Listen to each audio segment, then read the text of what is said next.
The damaged Talon scout ship plummeted through Earth's atmosphere, trailing fire and debris. It crashed into the Pacific Ocean with a tremendous splash that sent water hundreds of feet into the air. The impact created waves that rocked nearby ships. Captain Jung Kim stood on the bridge of the U.S. Reagan, watching the alien vessel sink partially beneath the waves. His heart raced. This was the moment humanity had both hoped for and feared. First contact with an alien civilization. All hands to alert status, he ordered calmly, though his mouth felt dry. Prepare rescue teams. Remember protocols. We approach with caution but offer assistance. The Reagan's crew moved with practiced efficiency despite the extraordinary circumstances. Helicopters launched from the carrier's deck, hovering at a safe distance from the smoking wreckage. Captain Kim watched the feed from their cameras, trying to make sense of the strange, angular design of the alien craft. Its hull gleamed with an iridescent blue-gray metal unknown to Earth science. "Sir, we're detecting movement," reported his communications officer. "And some kind of transmission." The speakers crackled with strange sounds, clicks and whistles intermixed with something almost like speech. The pattern repeated 3 times before the ship's computers began to decipher a pattern. "We are Talon," came a halting, synthesized voice. "Ship damage. Require assistance." Captain Kim took a deep breath. "This is Captain Jung Kim of the United States vessel Reagan. We are approaching to offer help." He followed first contact protocols established decades earlier, keeping his message simple and reassuring. "We come in peace," he transmitted, the words feeling both profound and somehow inadequate. The rescue teams approached cautiously. They found 5 survivors, humanoid but clearly alien with their silvery skin and large almond-shaped eyes. The Talon appeared weakened but not hostile. They allowed themselves to be brought aboard the Reagan, where the ship's medical team examined them with fascination. For 3 days, communication improved steadily. The Talon carried advanced translator devices that quickly adapted to human language. They explained they were an exploration vessel, mapping this section of the galaxy when a propulsion malfunction forced their emergency landing. They spoke of their civilization, the Talon hegemony, that spanned dozens of star systems. Captain Kim filed hopeful reports to his superiors. They appear peaceful and have offered to share knowledge once their rescue arrives. But on the 4th day, everything changed. General Park arrived with a special military detachment. He pulled Captain Kim aside on the deck of the carrier. "New orders, Captain. We're taking over this operation." Kim frowned. "Sir, we're making excellent progress with diplomatic relations. The Talon have been cooperative and—" "That's precisely why we need to act now," General Park interrupted. "While they still think us naive, these aliens possess technology centuries beyond our own. We need to secure advantages while we can." Before Captain Kim could protest further, General Park's team moved in. They surrounded 3 Talon engineers who had been granted permission to assess their damaged vessel.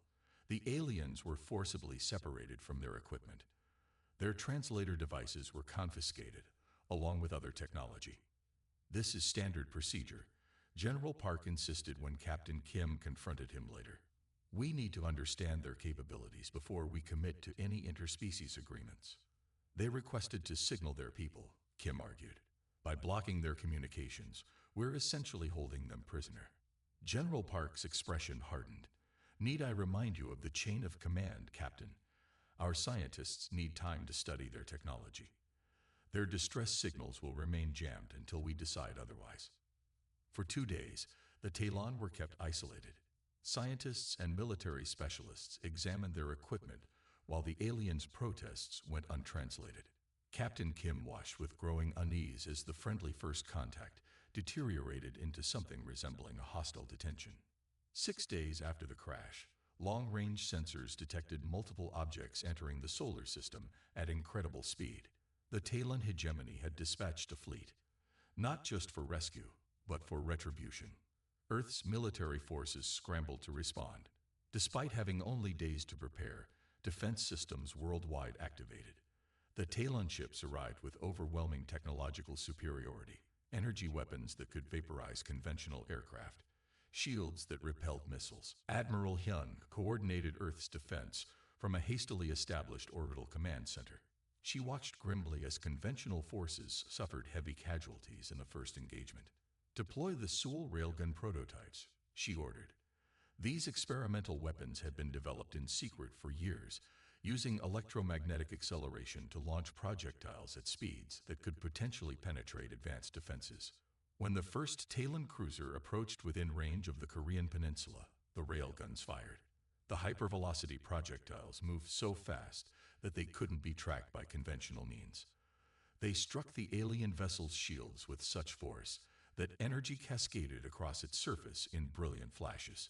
To everyone's surprise, the shield failed.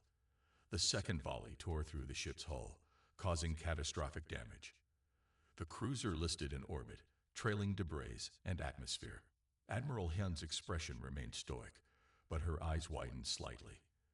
"They expected us to surrender immediately," she observed to her staff. "They miscalculated." The battle continued for hours. Though Earth's forces were outmatched, their desperate defense and unexpected technological capabilities gave the Talon pause. Human ingenuity and willingness to fight against overwhelming odds proved more formidable than the aliens had anticipated. Just as Earth's defenses neared collapse, new ships appeared in orbit. These vessels were different, more varied in design and bearing markings distinct from the Talon fleet. They positioned themselves between Earth and the attackers. "This is the Galactic Council Peacekeeping Force," came a transmission on all frequencies. "Cease hostilities immediately." The Council ships enforced a ceasefire, compelling the Talon fleet to withdraw to a higher orbit. Within hours, diplomatic shuttles descended to Earth's surface. Representatives from 12 different alien species arrived, expecting to be welcomed as saviors. The emergency summit was hastily arranged in a secured facility. Earth's delegation, led by senior diplomat Sung Lee, arrived prepared with reports of the incident and demands for reparations for the Talon attack. The Council representatives seemed bemused by human concerns. They presented their peace proposal with an air of benevolent superiority. "We offer Earth protection and guidance," announced the lead representative. The Talon acted hastily, but such misunderstandings are common when advanced civilizations encounter developing worlds. "Accept our oversight, and we will ensure your species' safe integration into the galactic community."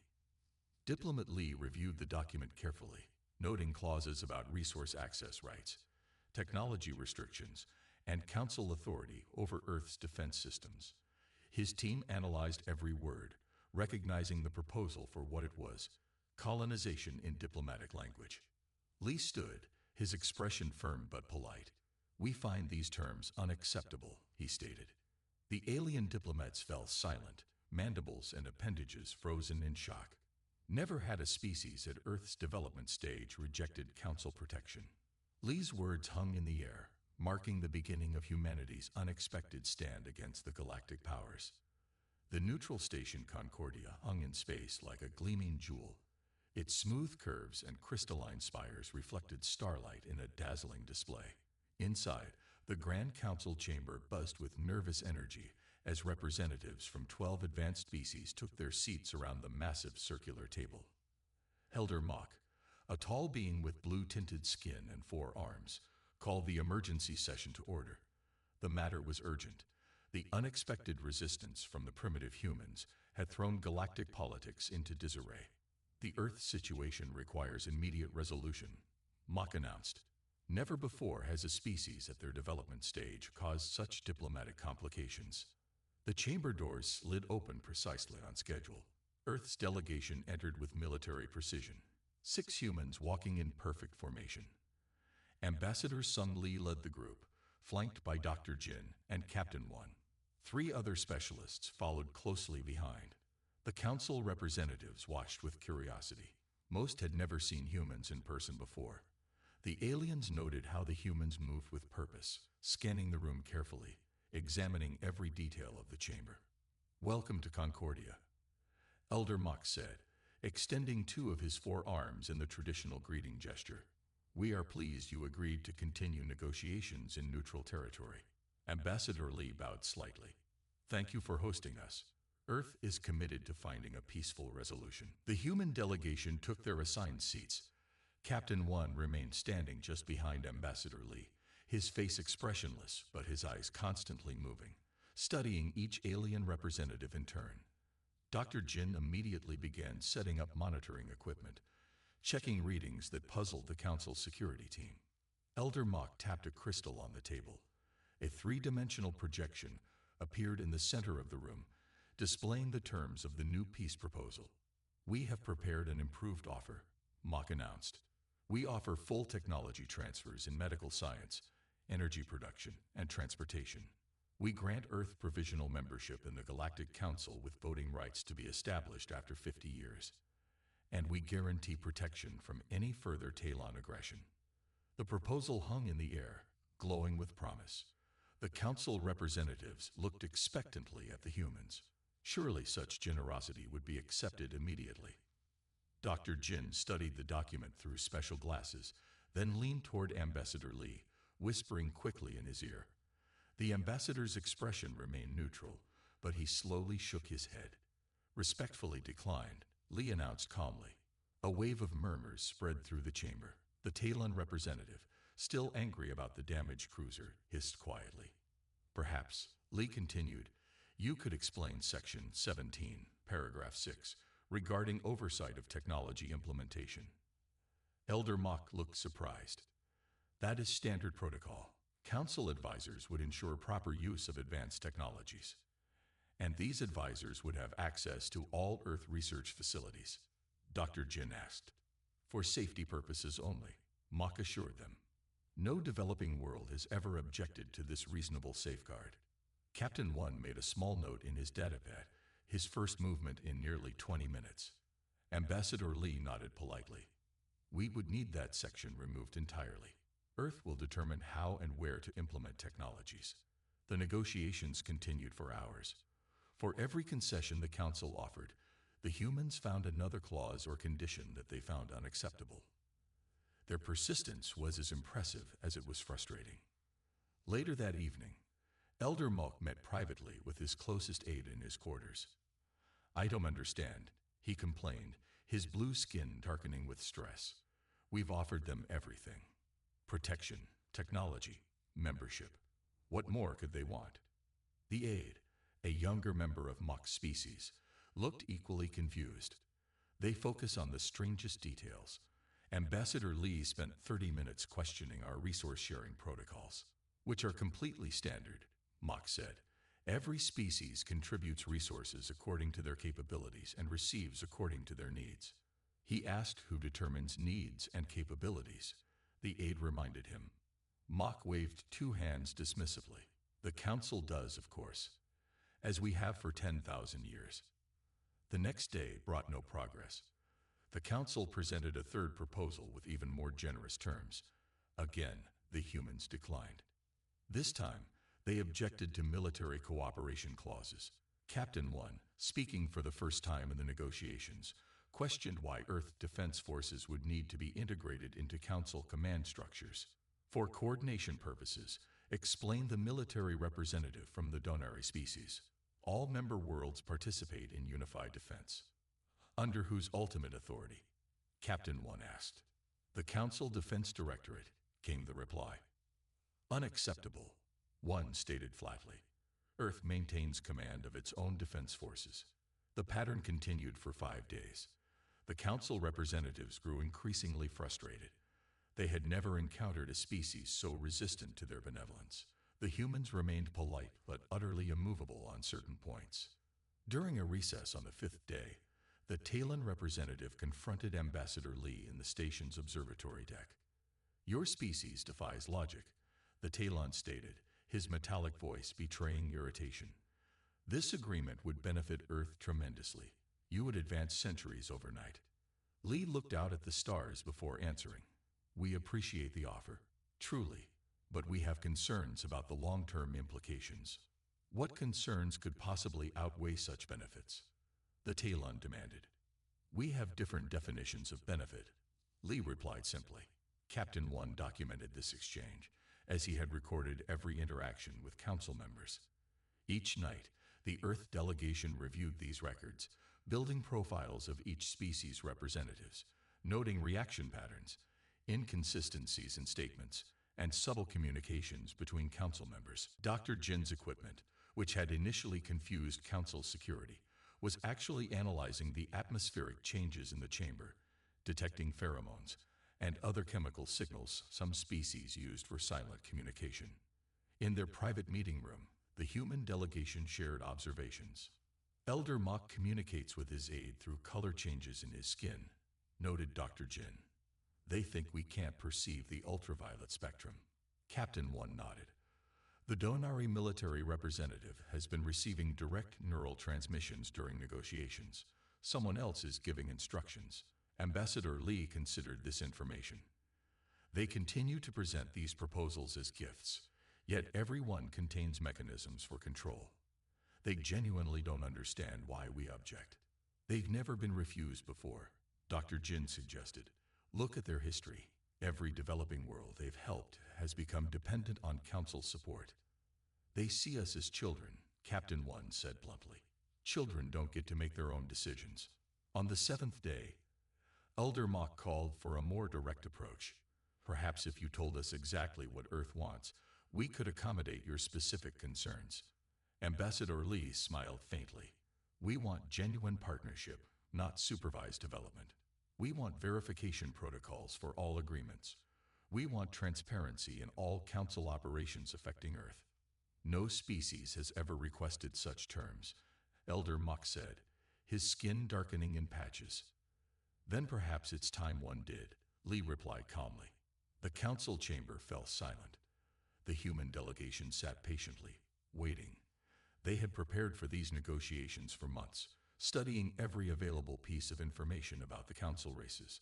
They understood something fundamental that the council had forgotten over thousands of years of unchallenged authority. True cooperation required equality, not benevolent oversight. As the day ended without resolution, Elder Mock watched the humans leave the chamber, still in their disciplined formation. For the first time in his 300-year career as a council representative, he felt uncertain about the outcome of a negotiation. These humans were unlike any species the council had encountered. They smiled politely, spoke respectfully, and absolutely refused to budge on matters of principle. We may need to reconsider our approach, he admitted quietly to his aide. They are more complex than our initial assessment suggested. Day moved quietly through the diplomatic archives, his thin fingers sorting through data crystals with practiced efficiency. As a junior aide to Elder Mock, most considered his work boring and beneath notice. This suited Da perfectly. The unassuming young Xinthan, with pale green skin, had access to information most would never see. Today, Da organized records from the last 20 council expansions. His task was simple: prepare historical precedents to help convince the stubborn humans to accept council protection. But as he accessed an encrypted file about resource category classification, something caught his eye. A message not meant for his clearance level briefly flashed across his screen before the system corrected itself. Just 5 words. Earth, Priority 1 Resource World. Day paused, glancing around the empty archive room. His 6-fingered hands hovered over the console. Accessing unauthorized information carried severe penalties, but his curiosity won out. Using a trick he had learned from watching senior archivists, Da bypassed the security protocols. The file opened, revealing hundreds of communications between council leaders. He read quickly, his large eyes widening with each paragraph. Mineral surveys indicate extraordinary concentrations of rare elements. Biological diversity exceeds 97% of known worlds. Human resistance higher than projected. Recommend accelerated integration. Standard extraction timeline to begin after protective oversight established. Day downloaded the files to a small crystal and quickly erased all traces of his access. His heart raced as he slipped the crystal into his pocket. The truth was now clear. The Council's generous offers to Earth masked their real intention: to claim Earth as a resource colony. The next day, during a tense negotiation session, Dai watched the humans with new understanding. Their resistance wasn't stubborn pride. They somehow suspected the truth. When Elder Mock called for a recess, Day saw his chance. Ambassador Lee stepped away from his team, walking alone to the observation deck. Day followed, checking twice to ensure no one watched.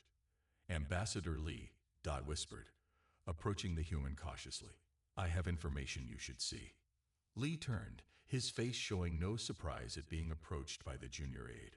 What information? Dad glanced around nervously before slipping the data crystal to the human. Your suspicions were correct. The Council plans to classify Earth as a resource colony under the guise of protective oversight. Lee studied the young alien's face, then nodded slowly. We intercepted similar communications weeks ago. That's why we keep refusing their proposals. Day blinked in surprise. You already knew. We suspected, Lee clarified. Your confirmation helps. Thank you for your courage, Da. They'll know someone accessed these files eventually, Da said, his voice trembling slightly. Then perhaps you should request assignment to Earth's cultural exchange program, Lee suggested. We could use someone with your integrity.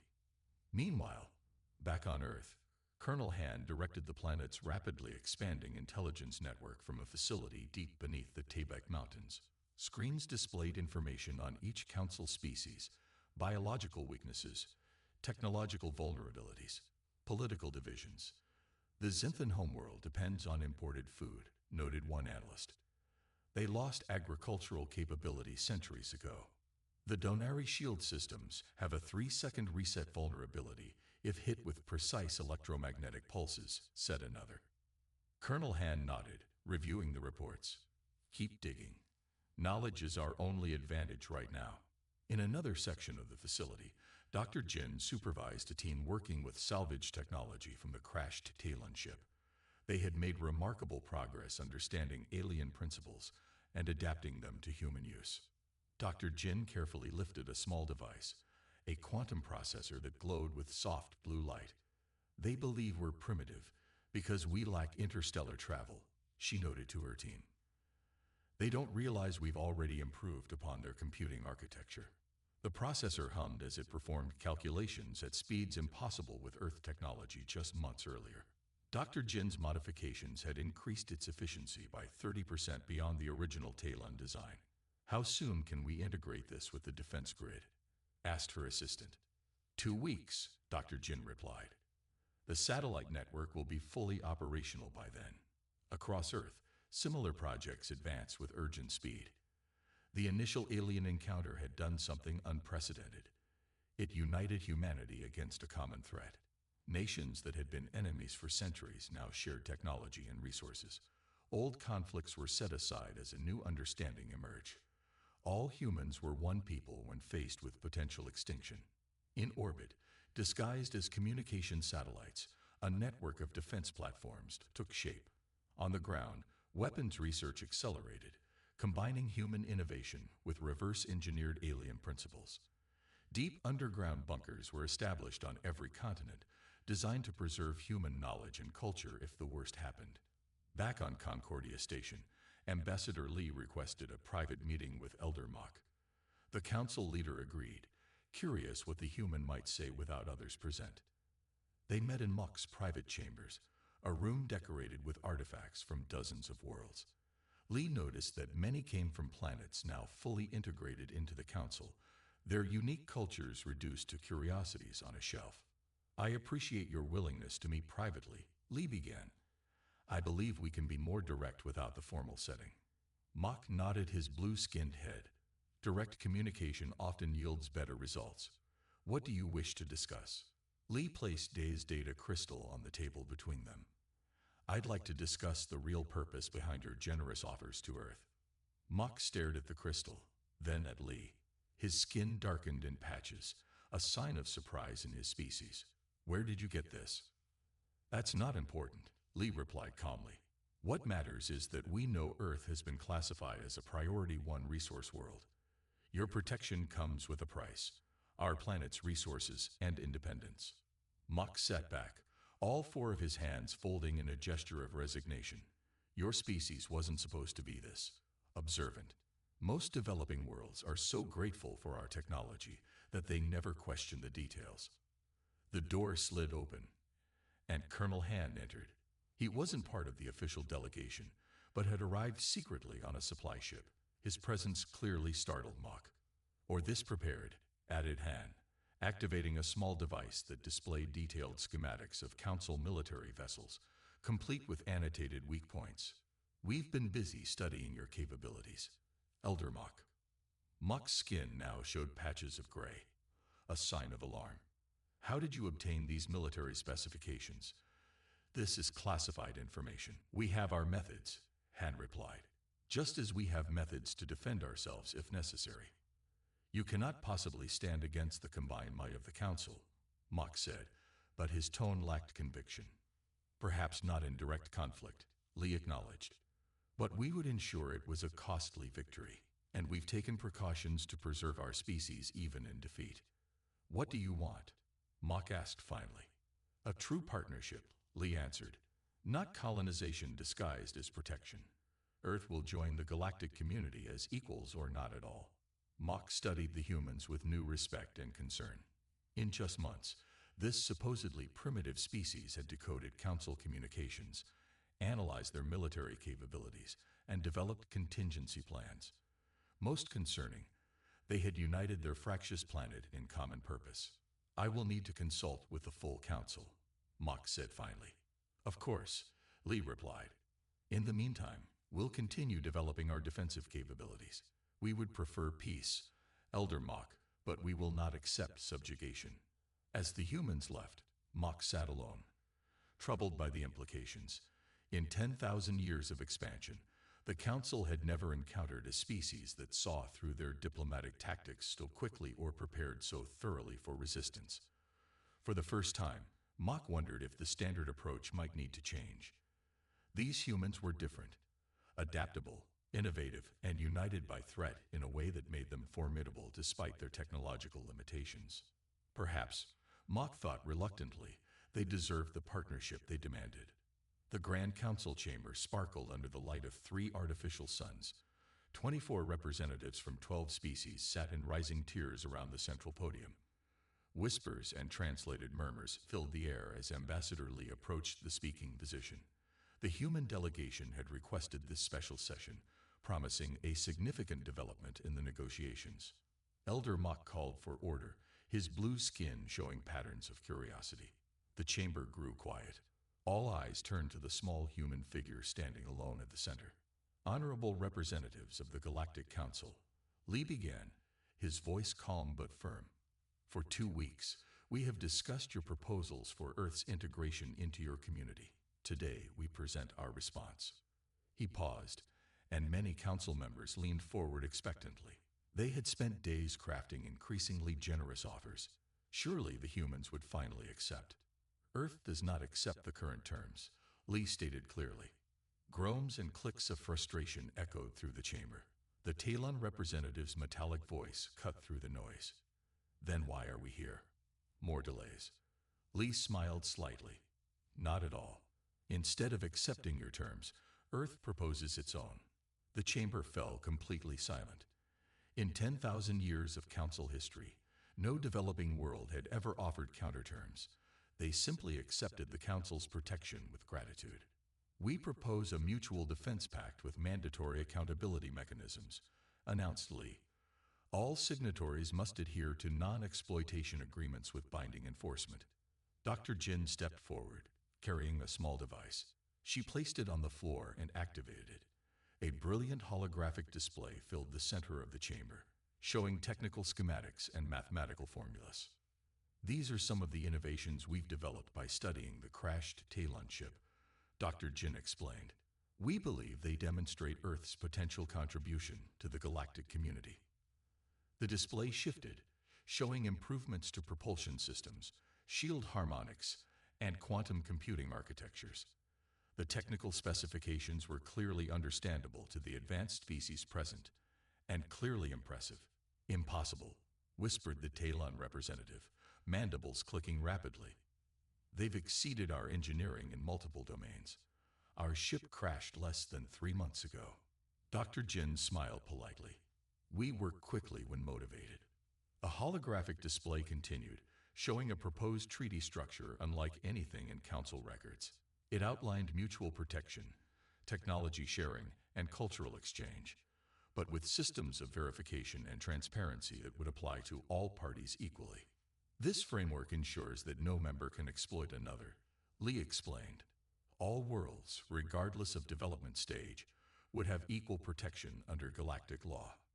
The Council erupted in debate. Some representatives appeared outraged at the presumption. Others seemed intrigued. Elder Mock watched with growing interest as clear factions formed among his colleagues. This is absurd, declared the Donari military representative. They demand protections without the responsibilities of membership. On the contrary, countered Councillor Rio, a respected moderate from the Avani species, their proposal includes significant responsibilities for all of us. Elder Mock raised all four hands, calling for order. We will examine Earth's proposal in detail. This session will recess for 3 hours. As the representatives filed out, their conversations continued heatedly. The Council was clearly fracturing over the human proposal. Some saw it as dangerous presumption. Others recognized something fresh and valuable in the human approach. In a small meeting room, Elder Mock gathered with a group of reform-minded council members. Though most would be surprised to learn it, these representatives have been quietly pushing for council reforms for centuries. Progress had been painfully slow in the rigid traditional structure. The humans offer us an unexpected opportunity, noted Councillor Rio, her feathered crest rising with excitement. Their proposal contains many elements we've advocated for decades. They cannot know our internal politics, said another reformist. How did they design a proposal that so perfectly addresses our concerns? Elder Mock's skin showed patterns of deep thought. I believe they simply approached the matter from first principles. What would a truly fair galactic society look like? Their fresh perspective led them to the same conclusions our reform movement reached after centuries of experience with the system's flaws. As the Council debated, Captain One of Earth's security team had arranged a different kind of meeting. He invited Councillor Rio to share a meal in the station's Earth cuisine section. Rio arrived precisely on time, her tall, slender form drawing curious glances from other diners. Captain One rose to greet her, bowing slightly in respect. Thank you for accepting my invitation, Counselor, he said. I thought we might benefit from conversation outside formal chambers. A wise approach, Rio agreed, studying the table with interest. What are these items? A sampling of foods from different Earth regions, One explained. This is rice from my homeland, bread from the western continents, fruits from tropical regions, spiced meats from the southern hemisphere. Ryu carefully tried each item, her expressions of surprise and pleasure needing no translation. Between bites, their conversation moved from food to deeper matters. Your proposal has caused quite a stir, Ryu noted. Many older council members see it as a challenge to their authority. One nodded. Change often feels threatening to those accustomed to power. Yet your species embraces change, Ryu asked. We adapt, One replied. It's our greatest strength. When the Talon ship crashed, Earth's nations set aside centuries of conflict to unite against a common threat. Fascinating, Ryu said. Most species develop unity first, then expand to the stars. Yours achieved spacefaring technology, while still divided, then united when faced with external contact. Our history isn't always something to be proud of, One admitted, but we learn from our mistakes. As they shared food, they also shared perspectives. One explained Earth's brief but intense history, the rapid technological development, the conflicts and cooperations that shaped human culture. Ryu described the ancient history of the Council, its early idealism, and its gradual slide into bureaucratic stagnation. Your species values freedom above comfort, observed Ryu after a thoughtful silence. We once did too, before security and stability became our primary concerns. One looked at her directly. And could again, he replied. Perhaps that's what Earth offers the Council, not just new technology or resources, but a reminder of your original purpose. Ryu's feathers rippled in what One had learned was a sign of deep agreement. I believe you are right, Captain One. The human proposal doesn't just protect Earth, it could revitalize the entire Council. When the Council reconvened, The atmosphere had shifted. Though divisions remained, a new energy filled the chamber. Elder Mock called for preliminary responses to the human proposal. The military implications are concerning, stated the Donari representative. Equal oversight of defense systems would weaken our security protocols, or strengthen them through diversity of approach, countered Councillor Rio.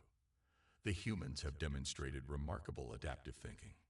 Their technology remains primitive in many areas, noted the Talon, still struggling to accept that humans had improved upon their designs. Yet they achieved in months what took us decades, said another representative. Imagine what they might contribute as full partners. The debate continued for hours.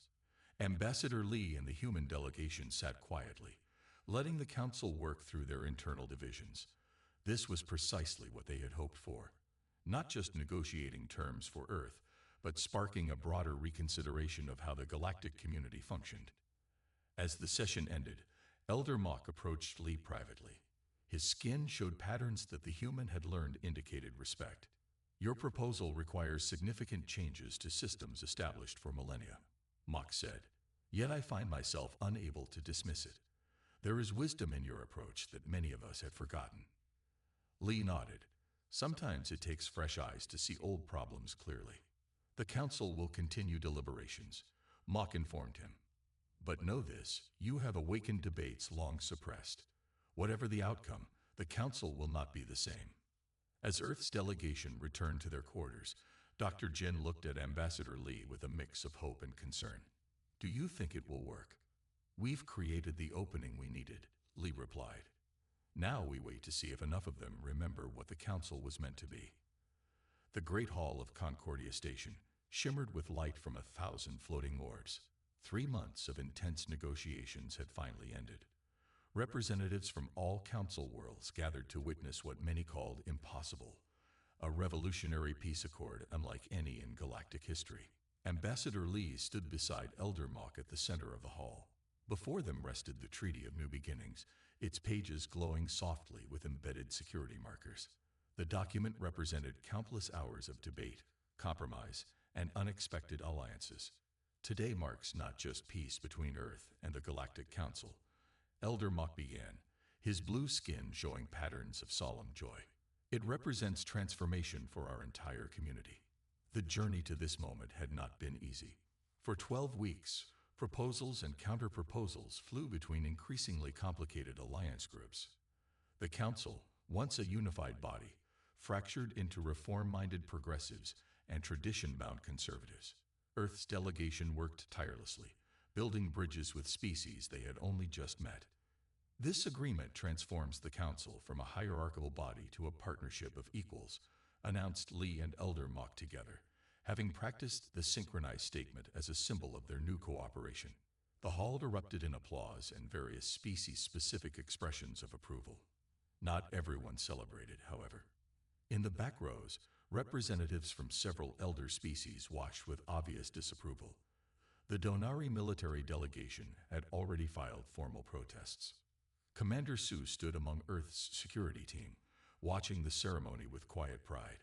Just 6 weeks earlier, he had been leading defensive preparations against possible council aggression. Now he headed a joint military cooperation initiative. Most surprising had been the shift in Talon attitudes. After initial hostility, the Talon had become Earth's strongest supporters once they understood humanity's true concerns.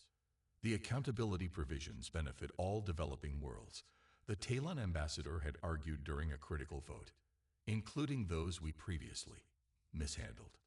This admission had shocked many. The Talon rarely acknowledged past mistakes. Their newfound humility stemmed from direct cooperation with humans in several emergency projects. Commander Su remembered his first joint mission with Talon engineers. A severe ion storm threatened a small colony world on the galaxy's edge. With no time for formal protocols, human and Talon teams worked side by side, combining technologies to strengthen the planet's protective shields. We misjudged humans completely. The Talon ambassador had admitted after the successful mission. We saw their caution as aggression, their questioning as defiance. And we saw your customs as threats, Commander Su had replied. Both sides were protecting themselves from imagined dangers. That mission had been the first of many. As negotiations continued in formal chambers, practical cooperation flourished on the ground. Earth shared its unique approaches to problems while learning established galactic methods. The results often surpassed what either could have achieved alone. Dr. Jin emerged as a central figure in these efforts. Her breakthrough in adaptive computing caught the attention of scientists across the Council. Soon she led a multi-species research initiative that grew beyond anyone's expectations. The human approach combines intuition with methodology in ways we had forgotten, noted a senior Xanthan scientist. They make unusual connections between seemingly unrelated fields. Earth's scientific contributions helped convince wavering council members of humanity's value as true partners rather than subjects. When Dr. Jin's team developed a more efficient shield harmonization technique that reduced energy consumption by 40%, even skeptical species took notice. Implement this across all council worlds, ordered Elder Mock after reviewing the results, and ensure Dr. Jin's team receives full credit for the innovation. This public recognition marked a significant shift in council practice. Previously, advancements were simply attributed to council research without acknowledging specific contributions from newer species. Not all initiatives succeeded easily. The proposed reforms to resource sharing agreements met fierce resistance from worlds that had long benefited from the old system.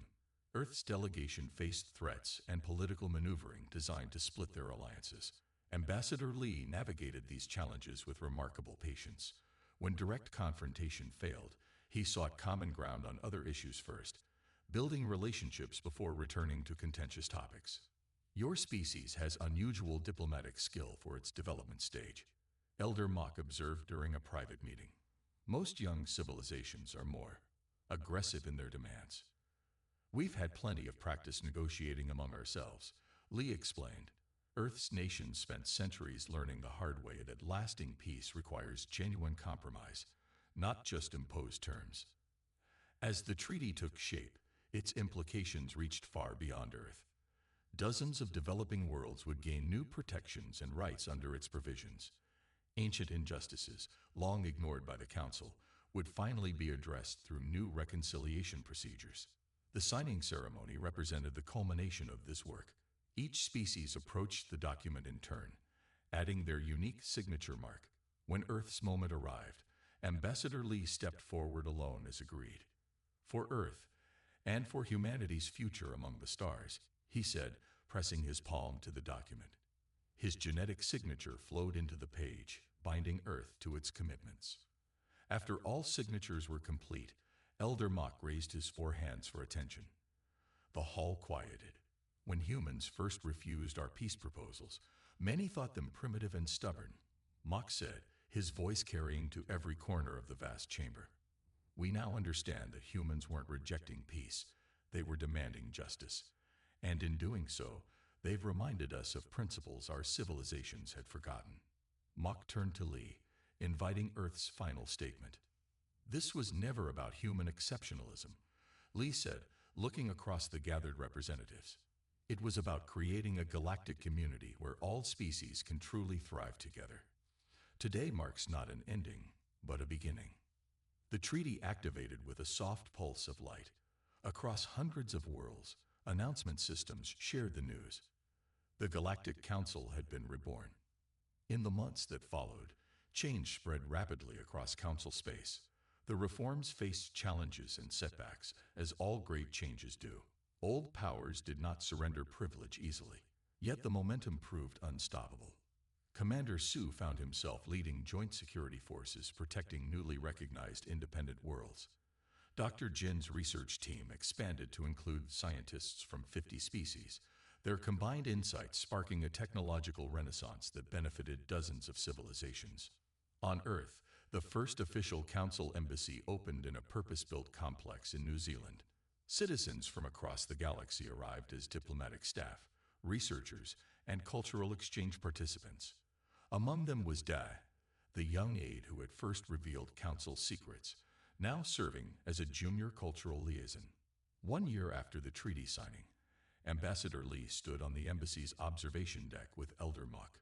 Below them, human children played alongside the offspring of 6 different species in the embassy garden. Did you believe this was possible when you first refused our terms? Mock asked. Lee watched the children, who had none of the reservations or fears of their parents' generation. I hoped it was. Hope is another human specialty. One we are learning to appreciate, Mock replied, his skin showing patterns of contentment. Together they watched Earth's sun set behind distant mountains, casting golden light across the first shared outpost of a transformed galactic order.